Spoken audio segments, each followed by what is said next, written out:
NCERT class 9 maths. हमारा chapter है chapter number 11 surface areas and volumes. उसमें हम लोग क्लास नंबर 4 में एक्सरसाइज 11.2 देखते हैं। इसमें भी लिखा है assume pi is equal to 22/7 unless stated otherwise. तो हमें पाई की वैल्यू 22/7 लेनी है, ठीक है। और अगर दिया रहेगा तो 3.14 जैसा दिया रहेगा, और नहीं दिया है तो 22/7। Find the surface area of a sphere of radius 10.5 centimetre, दूसरा में 5.6 सेंटीमीटर और 14 सेंटीमीटर। तो यहाँ पर let the radius of the sphere be R, तो सरफेस एरिया क्या हो जाएगा 4πr²। तो एक एक करके हम लोग निकाल सकते हैं। तो आर हमारे पास है 10.5 सेंटीमीटर, तो सरफेस एरिया 4πr²। तो पाई की वैल्यू दी नहीं है, 22/7 ले लेंगे। कैलकुलेट करेंगे तो 1386 सेंटीमीटर स्क्वायर यूनिट का ध्यान रखेंगे। उसी तरह आर हमारे पास है 5.6 सेंटीमीटर, तो सरफेस एरिया 4πr²। तो आर की वैल्यू 5.6, तो यहाँ पर आ जाएगा 394.24 सेंटीमीटर स्क्वायर। अगला आर हमारे पास 14 सेंटीमीटर है, तो 4πr²। आर की वैल्यू 14, पाई की वैल्यू 22/7। सॉल्व करिएगा, थोड़ा कैलकुलेशन है चैप्टर में, तो आप ध्यान रखिएगा। 2464 सेंटीमीटर स्क्वायर। अगला हमारे पास है find the surface area of a sphere of diameter 14 centimetre, 21 centimetre और 3.5 मीटर। यहाँ देखिए मीटर आ गया। तो यहाँ पर हम लोग देखते हैं डायमीटर टी मान लेते हैं 14 सेंटीमीटर है, तो रेडियस हो जाएगा d/2, मतलब 14/2 that is 7 centimetre. Surface area हमारे पास है 4πr², तो पाई 22/7, आर 7 × 7, तो 616 सेंटीमीटर स्क्वायर। उसके बाद फिर से डायमीटर हमारे पास 21 सेंटीमीटर है, तो रेडियस हो जाएगा d/2, 21/2 that is 10.5 centimetre. Surface area 4πr², values put किया तो 1386 सेंटीमीटर स्क्वायर। फिर उसके बाद हमारे पास डायमीटर है 3.5 मीटर। देखिए यहाँ पर मीटर है हमारे पास, तो यहाँ पर 3.5 डिवाइडेड बाई 2 मीटर, तो surface area is equal to 4πr²। तो 4 × 22/7 × 3.5/2 × 3.5/2 is equal to 38.5 metre square, ठीक है। स्क्वायर का ध्यान रखेंगे और मीटर है। Find the total surface area of a hemisphere of radius 10 centimetre. और यहाँ पर लिखा गया है कि आप पाई को 3.14 यूज़ करें, तो यहाँ पर हम लोग पाई को 22/7 यूज़ नहीं करेंगे। तो यहाँ पर हम लोग देखते हैं कि रेडियस हमारे पास आर है 10 सेंटीमीटर, पाई हमारे पास है 3.14, और हमें फाइंड करना है टोटल सरफेस एरिया। तो टोटल सरफेस एरिया हमारे पास होता है 3πr²। पाई की वैल्यू 3.14 और आर की वैल्यू 10, तो r² मतलब 10 का square centimetre square, that is 942 centimetre square.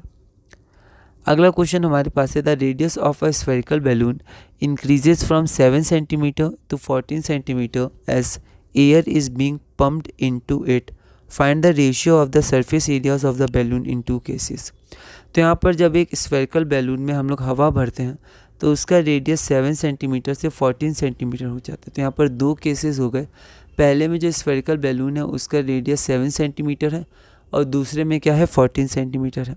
Find the ratio of the surface areas of the balloon in 2 cases. तो दोनों केसेस में सरफेस एरियाज का हमें रेशियो चाहिए। तो यहाँ पर हम लोग देखते हैं, मान लेते हैं जो हमारे पास इनिशियल केस या पहला केस है उसका रेडियस इनिशियल रेडियस है r1 दैट इज 7 सेंटीमीटर, और फाइनल रेडियस r2 हमारे पास है 14 सेंटीमीटर। हमें करना क्या है, तो रेशियो ऑफ सरफेस एरियाज हमें निकालना है। तो यहाँ पर केस 1 में जो हमारे पास r1 है 7 सेंटीमीटर है, सरफेस एरिया को हम लोग S1 मान लेते हैं, तो 4πr1²। अब देखिए 4πr1 7 है, तो देखिए 7 का स्क्वायर 49 × 4π। यहाँ पर मैंने इसको सॉल्व नहीं किया, इंटू नहीं किया। आप चाहे तो कर भी सकते हैं, लेकिन अगर आप ध्यान देंगे तो हमें रेशियो निकालना है। रेशियो में क्या होगा कि यहाँ पर 4π कैंसिल हो जाएगा आगे चल के, तो इसलिए यहाँ पर मैंने कैलकुलेशन नहीं किया। आप कैलकुलेशन करते तो बस कैलकुलेशन में थोड़ा समय लगता, वरना आगे जाके कैंसिल ही हो जाता। तो इसको इक्वेशन 1 माना, तो मैंने इसको सॉल्व नहीं किया। आगे हम लोग देखते हैं केस 2 में। मान लेते हैं r2 हमारे पास 14 सेंटीमीटर है, और इस बार जो सरफेस एरिया हम लोग निकालेंगे वो S2 है, तो 4πr2 का स्क्वायर, तो 4π14 का स्क्वायर। तो ratio of surface areas S1 is to S2, यहाँ भी मैंने सॉल्व नहीं किया, 4π को ऐसे रहने दिया। तो रेशियो ऑफ सरफेस एरिया हो जाएगा S1:S2, S1 हो गया 49 इंटू 4 पाई और S2 हमारे पास हो गया 4 पाई इंटू 14 का स्क्वायर। तो 14 का स्क्वायर मतलब 14 इंटू 14, 4 पाई कैंसिल हो गया, यहाँ पर मैंने लिखा नहीं है आगे। तो 49:14 इंटू 14, तो ये 1:4 आ जाएगा, ठीक है। तो यहाँ पर आप इसको 7 से कैंसिल कर सकते हैं, तो 7 और यहाँ पर हमारे पास 7 2 जा, फिर 7 1 जा 7 2 जा 2 2 जा 4, तो ये हमारा आंसर आ जाएगा 1:4। अगला क्वेश्चन हमारे पास है a spherical bowl made of brass has inner diameter 10.5 centimetre. तो एक बाउल है, ठीक है, वो हेमी स्फेरिकल है, उसका इनर डायमीटर, अंदर का डायमीटर 10.5 सेंटीमीटर है। Find the cost of tin plating on it on the inside at the rate of ₹16 पर 100 सेंटीमीटर स्क्वायर। तो हमें टिन प्लेटिंग का कॉस्ट पता करना है इनसाइड में at the rate of ₹16 100 centimetre square. तो 100 सेंटीमीटर स्क्वायर का जो मतलब कॉस्ट है वो ₹16 है। तो एक बार आप इसको ट्राई करिए। तो यहाँ पर हम लोग देखते हैं कि हमारे पास हेमी स्फेरिकल बाउल है, इनर डायमीटर डी हमारे पास क्या है 10.5 सेंटीमीटर और रेट क्या दिया हुआ है ₹16 पर 100 सेंटीमीटर स्क्वायर। हमें फाइंड क्या करना है, टोटल कॉस्ट। तो टोटल कॉस्ट के लिए हम लोग क्या करेंगे, अंदर टिन प्लेटिंग होगी तो हम लोग क्या करेंगे, अंदर का सरफेस एरिया फाइंड कर लेंगे, कर्व्ड सरफेस एरिया। तो सरफेस एरिया और यहाँ पर हम लोग कर्व लिख लेंगे क्योंकि यहाँ पर टोटल भी होता है और कर्व्ड भी होता है इसमें, तो यहाँ पर कर्व्ड। तो यहाँ पर कर्व सरफेस एरिया हमारे पास हो जाएगा 2 पाई r स्क्वायर। तो 2 पाई की वैल्यू दी नहीं है, मतलब बोला नहीं गया 3.14 लो, तो हम लोग 22/7 ले लेंगे। और यहाँ पर हमें क्या चाहिए, r, और डायमीटर दिया हुआ है 10.5, तो radius is equal to diameter by 2, उसका स्क्वायर कर देंगे। इसको सॉल्व करेंगे तो आ जाएगा 173.25 सेंटीमीटर स्क्वायर। अब हमें कॉस्ट चाहिए, तो 100 सेंटीमीटर स्क्वायर को टिन प्लेट करेंगे, टिन प्लेटिंग करेंगे तो ₹16 है।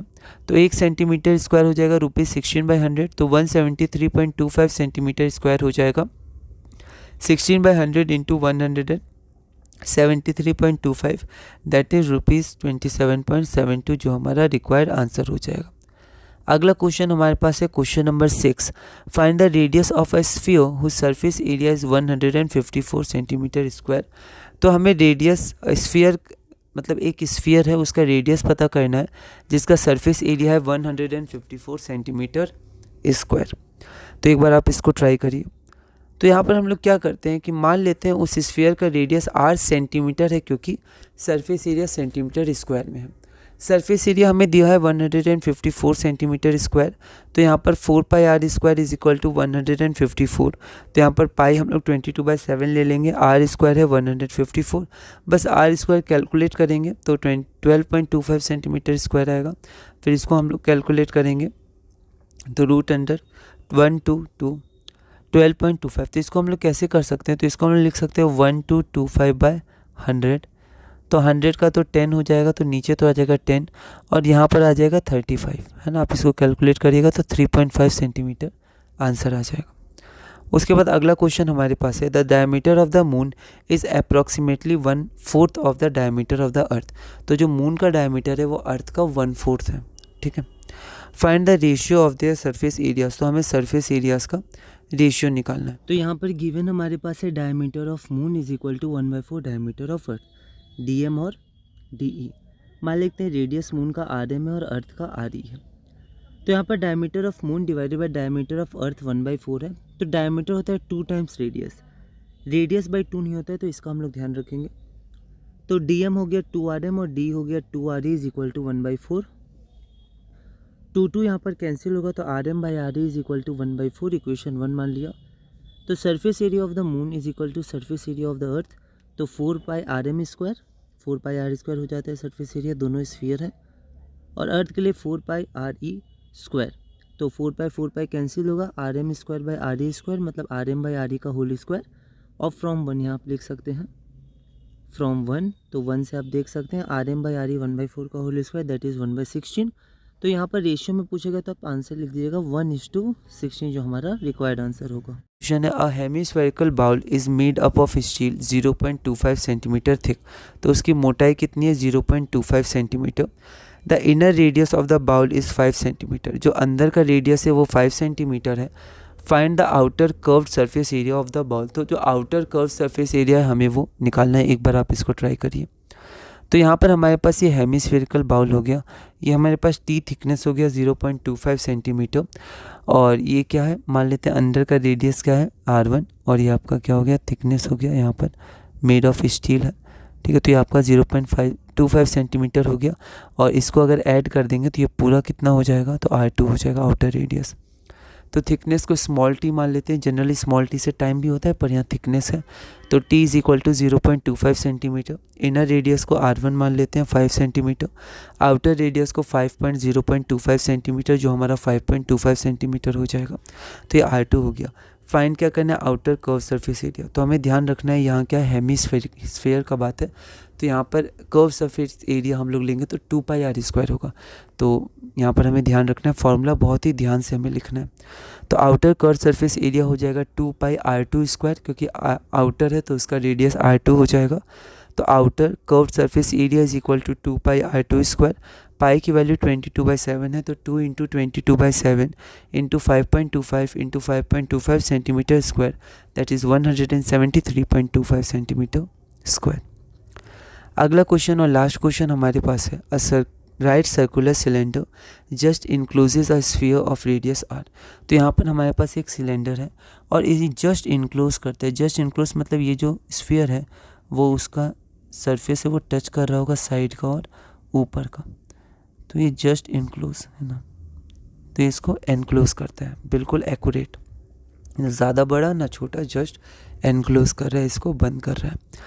तो हमें फाइंड क्या करना है, surface area of the sphere, curved surface area of the cylinder and the ratio of the areas obtained in 1 and 2। तो 1 and 2 में जो सरफेस एरिया ऑफ स्फीयर और कर्व सरफेस एरिया जो सिलेंडर है उसका रेशियो हमें पता करना है। तो यहाँ पर हम लोग इसको देखते हैं, एक बार आप इसको ट्राई करिए।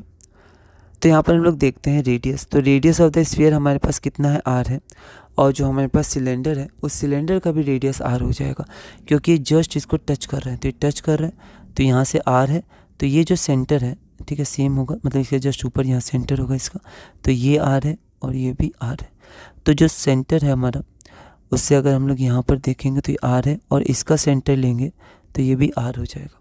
तो रेडियस भी R हो जाएगा स्फीयर का, और सिलेंडर का भी R हो जाएगा। तो ये आपका स्फीयर है, तो थोड़ा स्पेलिंग में ध्यान देंगे। तो radius of the sphere R हो गया। फाइंड क्या करना है, तो surface area of the sphere, curve surface area of cylinder and ratio of the areas. तो रेडियस ऑफ सिलेंडर हो जाएगा रेडियस ऑफ स्फीयर, जो कि हमारा R हो जाएगा। सरफेस एरिया ऑफ स्फीयर क्या हो जाएगा, 4πr², और curve surface area of cylinder. तो curve surface area of cylinder हमें चैप्टर में पढ़ना नहीं है, पर हमें ध्यान रखना है कि curve surface area of cylinder होता है 2πrh, ठीक है। तो फॉर्मूला लिखते समय बहुत ध्यान रखना है, πr² वॉल्यूम ऑफ सिलेंडर होता है, यहाँ पर कर्व सरफेस एरिया पूछा गया है, तो 2πrh। अब अगर आप ध्यान दीजिएगा तो ये R है, और सेंटर से आप यहाँ टच करिएगा तो ये R है स्फीयर का, और नीचे भी R है, और ये स्फीयर जस्ट टच कर रहा है ना सिलेंडर को, तो ये जो 2R है वो हाइट भी हो जाएगा सिलेंडर का, ठीक है। तो जो 2πrh है उसमें h की जगह हम लोग 2R रख सकते हैं, तो 2πr × 2R that is 4πr²। अब यहाँ पर हमारा हो गया surface area, curve surface area of cylinder. तो यहाँ पर area of sphere is to curve surface area of cylinder. तो एरिया ऑफ स्फीयर हमारे पास हो गया 4πr², और curved surface area of cylinder हो गया 4πr²। तो ये 1:1 हो गया, जो हमारा रिक्वायर्ड आंसर हो गया। तो ये हमारा क्लास नंबर 4 हो गया। क्लास नंबर 5 में हम लोग क्या करेंगे और आगे बढ़ेंगे, volume of right circular cone देखेंगे, ठीक है, इसके बारे में थोड़ा पढ़ेंगे, इसके क्वेश्चंस करेंगे, और इसी तरह धीरे धीरे हम लोग आगे बढ़ेंगे।